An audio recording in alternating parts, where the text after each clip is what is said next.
निकाय चुनाव की वोटिंग पूरी। मतदाता है किसके साथ? खिलेगा कमल या बाजी मारेगा पंजा?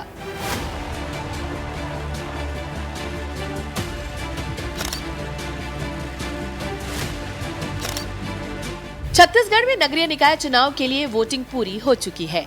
11 फरवरी को छत्तीसगढ़ के 10 नगर पालिक निगम, 49 नगर पालिका परिषद और 114 नगर पंचायतों में मतदान हुआ। सुरक्षा के चाक चौबंद व्यवस्था के चलते हर जगह शांतिपूर्ण तरीके से मतदान हुआ। इस चुनाव में बीजेपी और कांग्रेस ने एड़ी चोटी की जोर लगाई। दोनों पार्टियों के बड़े नेताओं ने चुनाव प्रचार किया और दोनों ही पार्टियां अपनी जीत का दावा कर रही है। ऐसे में कौन से नगर निगम में किस पार्टी का दबदबा है, आपको विस्तार से बता देते हैं। शुरुआत करते हैं रायपुर से, जहां बीजेपी प्रत्याशी मीनल चौबे चुनाव जीतने की स्थिति में है, जबकि कांग्रेस की दीप्ति दुबे कई मामले में पीछे दिखाई दे रही है।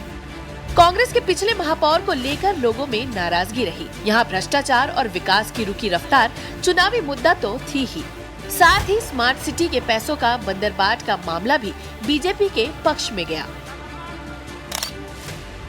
वहीं अंबिकापुर में कांटे की टक्कर नजर आ रही है। बीजेपी उम्मीदवार मंजूषा भगत कांग्रेस की एंटी इनकम्बेंसी महिला उम्मीदवार की सिंपैथी और सीएम साई के रोड शो के चलते चुनाव जीत सकती है। तो वहीं कांग्रेस उम्मीदवार डॉक्टर अजय तरकी मुस्लिम और ईसाई वोट बैंक के साथ मंजूषा भगत के पक्ष में बीजेपी के कई नेताओं के प्रचार में साथ नहीं मिलने के चलते चुनाव जीत सकते हैं। इसके साथ ही रायगढ़ नगर निगम में भी बीजेपी आगे दिख रही है और एक तरफा जीत दर्ज करते नजर आ रही है, जबकि कांग्रेस प्रत्याशी जानकी काटजू को यहां करारी हार का सामना करना पड़ सकता है। कांग्रेस के बागी और पूर्व महापौर जेठूराम के चलते यहां कांग्रेस को बड़ा नुकसान होता दिख रहा है। ऐसी स्थिति चिरमिरी नगर निगम में भी है। यहाँ कांग्रेस के बागी हरिशंकर और बलदेव दास के चलते कांग्रेस प्रत्याशी डॉक्टर विनय जायसवाल को भारी नुकसान हो रहा है, जिससे बीजेपी के राम नरेश राय चुनाव जीतते नजर आ रहे हैं। साथ ही स्वास्थ्य मंत्री श्याम बिहारी जायसवाल और पूरी भाजपा संगठन के एकजुट प्रचार का असर भी बीजेपी को मजबूत कर रहा है। अगर बात करें धमतरी नगर निगम की, तो यहाँ कांग्रेस प्रत्याशी विजय गोलछा का नामांकन रद्द होने के बाद बीजेपी प्रत्याशी रामू जगदीश रोहरा की जीत फाइनल है। राजनांदगांव नगर निगम में भी बीजेपी आगे दिख रही है। यहाँ विधानसभा अध्यक्ष डॉक्टर रमन सिंह की लोकप्रियता के चलते पूर्व महापौर मधुसूदन यादव बड़े अंतर से जीत सकते हैं, जबकि जगदलपुर नगर निगम में कांटे की टक्कर नजर आ रही है। यहाँ कांग्रेस के मलकीत सिंह गेंदू बीजेपी के संजय पांडे को कड़ी टक्कर दे रहे हैं। हालांकि प्रदेश अध्यक्ष किरण देव के सक्रियता का लाभ बीजेपी को मिल सकता है, लेकिन ईसाई वोट बैंक यहाँ बीजेपी को मुश्किल में डाल सकता है।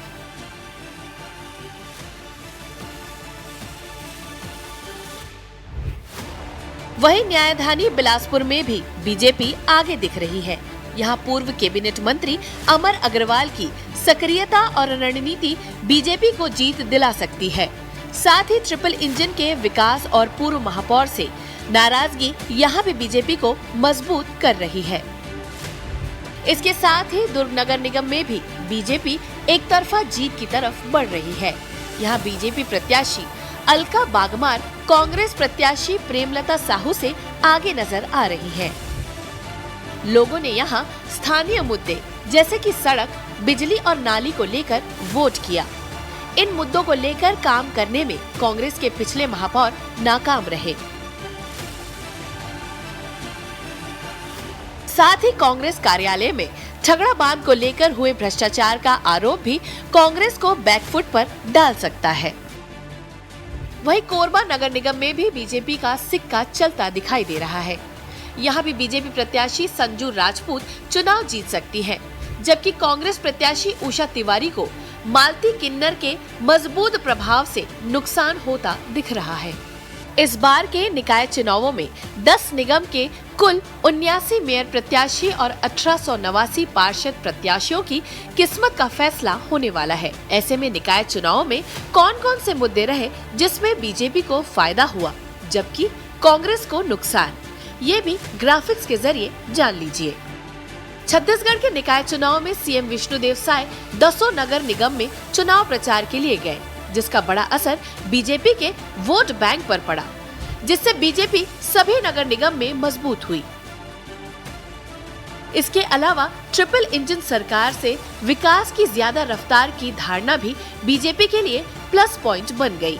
साथ ही महतारी वंदन जैसी योजनाओं से महिला वोटरों का झुकाव बीजेपी की ओर रहा। इन सब के बीच कांग्रेस की गुटबाजी एक बार फिर परेशानी का सबब रही। कई जगह बागी होकर कांग्रेस नेताओं ने चुनाव लड़ा, जिससे बीजेपी को फायदा हुआ।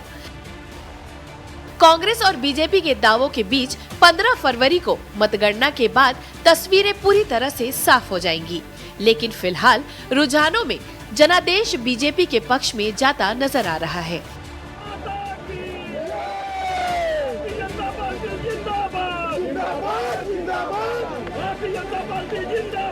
निकाय चुनावों में बीजेपी को महापौर की 8 या उससे ज्यादा सीट मिल सकती है, जबकि कांग्रेस को अधिकतर 2 सीटों से संतोष करना पड़ सकता है। ऐसे में पिछली बार सभी सीटें जीतने वाली कांग्रेस को बड़ा झटका लग सकता है। ब्यूरो रिपोर्ट, विस्तार न्यूज।